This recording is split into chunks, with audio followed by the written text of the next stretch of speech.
Good day and God bless you, and welcome to the Bible reading in chronological order. I just want to thank you once again for joining us in participating in this venture, and I pray that the Lord would bless you and keep you even as we draw near to Him in understanding His Word and going through His Word together. We're still busy in the book of Genesis, and today we're going to particularly focus on chapters 41 and 42. So let's get straight into it. Chapter 41, we see that Pharaoh has two dreams which his magicians and wise men could not interpret. Now he calls the magicians and wise men to him. They struggle to interpret this dream, and all of a sudden the chief butler then remembered Joseph. And then he tells Pharaoh about Joseph, and Joseph is brought before Pharaoh, and there he interprets Pharaoh's dreams. And Joseph counsels Pharaoh on what needs to be done. And Pharaoh sees in Joseph something that, in fact, many others saw before Pharaoh. And so then Joseph is elected in the kingdom to advance into a very high place. Now let's look at these very critically important verses within chapter 41. And this is a really important thing to remember, because when we're looking at the life of Joseph, we are looking at the life of Joseph as a type of the life of Messiah. Now let's look at it. Verse 38. Pharaoh says that this is a man in whom the Spirit of God is. Now Pharaoh is a pagan. Pharaoh doesn't believe in God. How does he know what a person with the Spirit of God that dwells in them looks like? But he can recognize this, which is quite amazing and quite important to understand. Then we see in verse 39 that it says that there is none so discreet and wise as Joseph. And this is Pharaoh speaking again. But this is really important to understand and have a grasp on. Then we see in verse 40, Joseph will rule the people, and only when he is on the throne will Pharaoh be greater than him. So only when Pharaoh is sitting on his throne is he greater than Joseph. Joseph would be like second in charge in the kingdom altogether. Then we see in verse 46 that this was all declared when Joseph was about 30 years old, when he received this commendation and this office from Pharaoh. Then we see in verse 45, well, I'm saying then, but we're moving back to 45, but I left this to last because it's such a critically important thing. But Joseph marries a Gentile bride, right? Now, what does all of this mean? Why am I putting such an emphasis on this? Well, let's go back to verse 38 and let's tie it in with the scripture in the New Testament. John chapter 3, verse 2. Please take some time this evening to go through it. Let's look at verse 39, where it says there is none so discreet and wise. Well, we can tie that up with 1 Corinthians 1 verse 30 and just read that and tie it up and see how beautiful that is. We see in verse 40 of Genesis 41, Joseph rules the people, and only when Pharaoh is sitting on the throne is he greater than Joseph. Well, let's look at John chapter 14 verse 6 and how beautiful that is. Then we look at verse 46, that this was all declared when Joseph was 30 years old. We tie that in with Luke 3 verse 23.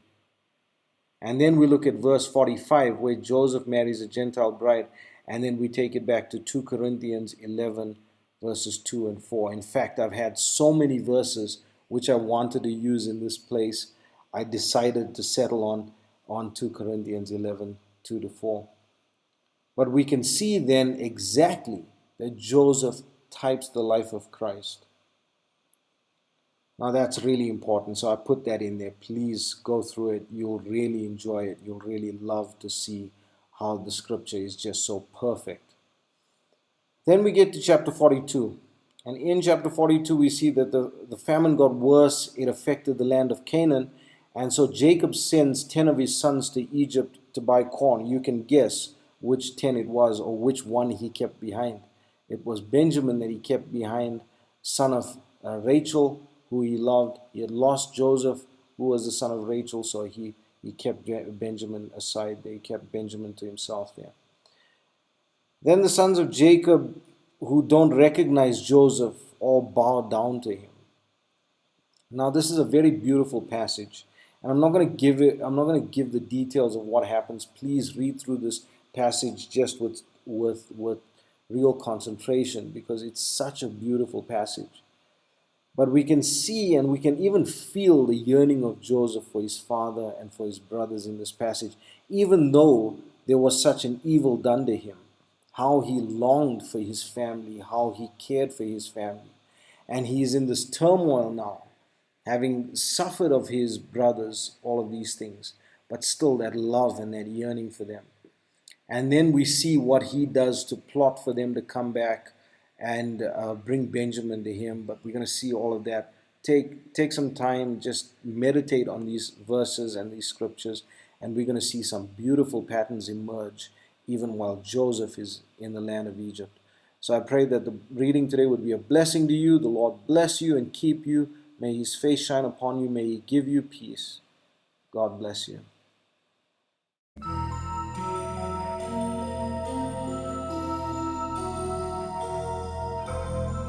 Chapter 41. And it came to pass at the end of 2 full years that Pharaoh dreamed. And behold, he stood by the river. And behold, there came up out of the river 7 well-favored kine and fat-fleshed, and they fed in a meadow. And behold, 7 other kine came up after them out of the river, ill-favored and lean-fleshed, and stood by the other kine upon the brink of the river. And the ill-favored and lean-fleshed kine did eat up the 7 well-favored and fat kine. So Pharaoh awoke, and he slept and dreamed the second time. And behold, 7 ears of corn came up upon one stalk, rank and good. And behold, 7 thin ears, and blasted with the east wind, sprung up after them. And the 7 thin ears devoured the 7 rank and full ears. And Pharaoh awoke, and behold, it was a dream. And it came to pass in the morning that his spirit was troubled, and he sent and called for all the magicians of Egypt, and all the wise men thereof. And Pharaoh told them his dream. But there was none that could interpret them unto Pharaoh. Then spake the chief butler unto Pharaoh, saying, I do remember my faults this day. Pharaoh was wroth with his servants, and put me in ward in the captain of the guard's house, both me and the chief baker. And we dreamed a dream in one night, I and he. We dreamed each man according to the interpretation of his dream.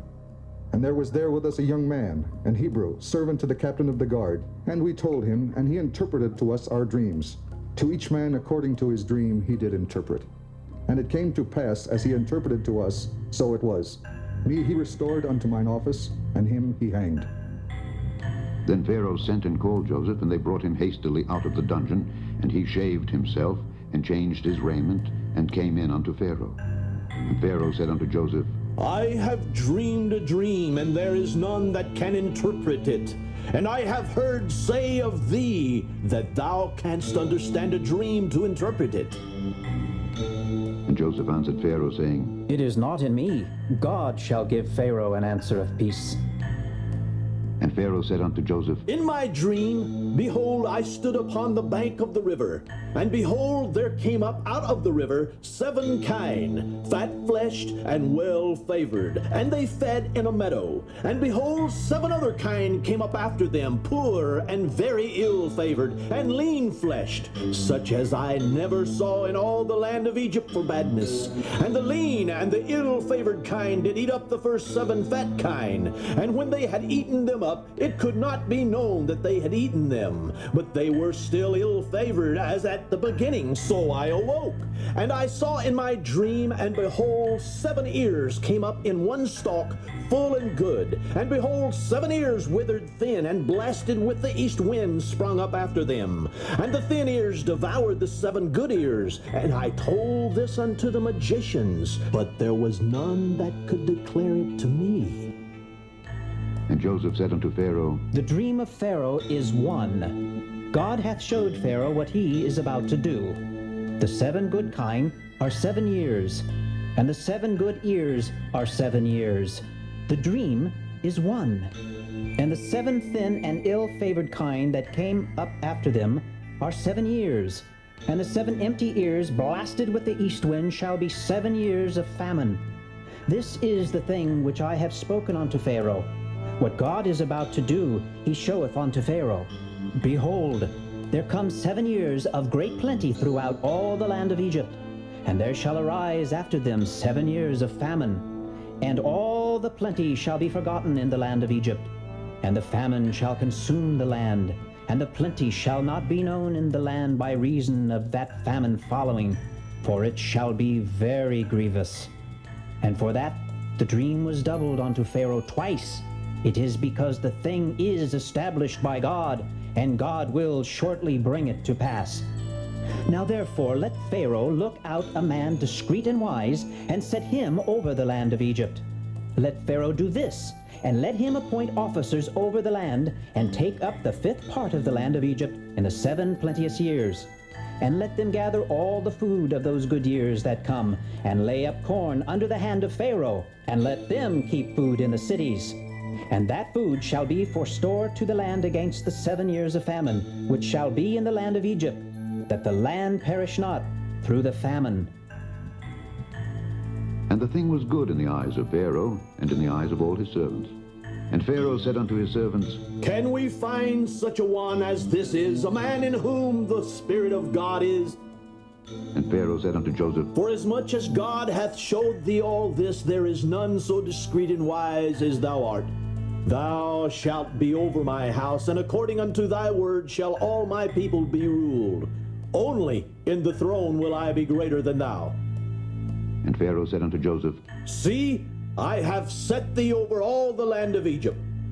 And Pharaoh took off his ring from his hand, and put it upon Joseph's hand, and arrayed him in vestures of fine linen, and put a gold chain about his neck. And he made him to ride in the 2nd chariot which he had. And they cried before him, Bow the knee! And he made him ruler over all the land of Egypt. And Pharaoh said unto Joseph, I am Pharaoh, and without thee shall no man lift up his hand or foot in all the land of Egypt. And Pharaoh called Joseph's name Zaphnath-Paaneah. And he gave him to wife Asenath, the daughter of Potiphera, priest of On. And Joseph went out over all the land of Egypt. And Joseph was 30 years old when he stood before Pharaoh, king of Egypt. And Joseph went out from the presence of Pharaoh, and went throughout all the land of Egypt. And in the 7 plenteous years the earth brought forth by handfuls. And he gathered up all the food of the 7 years which were in the land of Egypt, and laid up the food in the cities. The food of the field, which was round about every city, laid he up in the same. And Joseph gathered corn as the sand of the sea, very much, until he left numbering, for it was without number. And unto Joseph were born 2 sons, before the years of famine came, which Asenath the daughter of Potiphera priest of On bare unto him. And Joseph called the name of the firstborn Manasseh. For God, said he, hath made me forget all my toil and all my father's house. And the name of the second called he Ephraim. For God hath caused me to be fruitful in the land of my affliction. And the 7 years of plenteousness that was in the land of Egypt were ended. And the 7 years of dearth began to come, according as Joseph had said. And the dearth was in all lands. But in all the land of Egypt there was bread. And when all the land of Egypt was famished, the people cried to Pharaoh for bread. And Pharaoh said unto all the Egyptians, Go unto Joseph, what he saith to you, do. And the famine was over all the face of the earth. And Joseph opened all the storehouses, and sold unto the Egyptians. And the famine waxed sore in the land of Egypt. And all countries came into Egypt to Joseph for to buy corn, because that the famine was so sore in all lands. Chapter 42. Now when Jacob saw that there was corn in Egypt, Jacob said unto his sons, Why do ye look one upon another? And he said, Behold, I have heard that there is corn in Egypt. Get you down thither, and buy for us from thence, that we may live and not die. And Joseph's 10 brethren went down to buy corn in Egypt. But Benjamin, Joseph's brother, Jacob sent not with his brethren, for he said, Lest peradventure mischief befall him. And the sons of Israel came to buy corn among those that came, for the famine was in the land of Canaan. And Joseph was the governor over the land, and he it was that sold to all the people of the land. And Joseph's brethren came and bowed down themselves before him with their faces to the earth. And Joseph saw his brethren, and he knew them, but made himself strange unto them, and spake roughly unto them. And he said unto them, Whence come ye? And they said, From the land of Canaan. To buy food. And Joseph knew his brethren, but they knew not him. And Joseph remembered the dreams which he dreamed of them, and said unto them, Ye are spies. To see the nakedness of the land ye are come. And they said unto him, Nay, my lord, but to buy food are thy servants come. We are all one man's sons. We are true men. Thy servants are no spies. And he said unto them, Nay, but to see the nakedness of the land ye are come. And they said, Thy servants are 12 brethren, the sons of one man in the land of Canaan. And behold, the youngest is this day with our father, and one is not. And Joseph said unto them, That is it that I spake unto you, saying ye are spies. Hereby ye shall be proved. By the life of Pharaoh ye shall not go forth hence, except your youngest brother come hither. Send one of you, and let him fetch your brother, and ye shall be kept in prison, that your words may be proved, whether there be any truth in you, or else by the life of Pharaoh, surely ye are spies. And he put them all together into ward 3 days. And Joseph said unto them the 3rd day, This do and live, for I fear God. If ye be true men, let one of your brethren be bound in the house of your prison. Go ye, carry corn for the famine of your houses. But bring your youngest brother unto me, so shall your words be verified, and ye shall not die. And they did so. And they said one to another, We are verily guilty concerning our brother, in that we saw the anguish of his soul. When he besought us, and we would not hear, therefore is this distress come upon us? And Reuben answered them, saying, Spake I not unto you, saying, Do not sin against the child, and ye would not hear? Therefore, behold, also his blood is required. And they knew not that Joseph understood them, for he spake unto them by an interpreter. And he turned himself about from them, and wept, and returned to them again, and communed with them, and took from them Simeon, and bound him before their eyes. Then Joseph commanded to fill their sacks with corn, and to restore every man's money into his sack, and to give them provision for the way. And thus did he unto them. And they laded their asses with the corn, and departed thence. And as one of them opened his sack to give his ass provender in the inn, he espied his money, for behold, it was in his sack's mouth. And he said unto his brethren, My money is restored, and lo, it is even in my sack. And their heart failed them, and they were afraid, saying one to another, What is this that God hath done unto us? And they came unto Jacob their father unto the land of Canaan, and told him all that befell unto them, saying, The man who is the Lord of the land spake roughly to us, and took us for spies of the country. And we said unto him, We are true men, we are no spies. We be 12 brethren, sons of our father, one is not, and the youngest is this day with our father in the land of Canaan. And the man, the Lord of the country, said unto us, Hereby shall I know that ye are true men? Leave one of your brethren here with me, and take food for the famine of your households, and be gone. And bring your youngest brother unto me, then shall I know that ye are no spies, but that ye are true men. So will I deliver you your brother, and ye shall traffic in the land.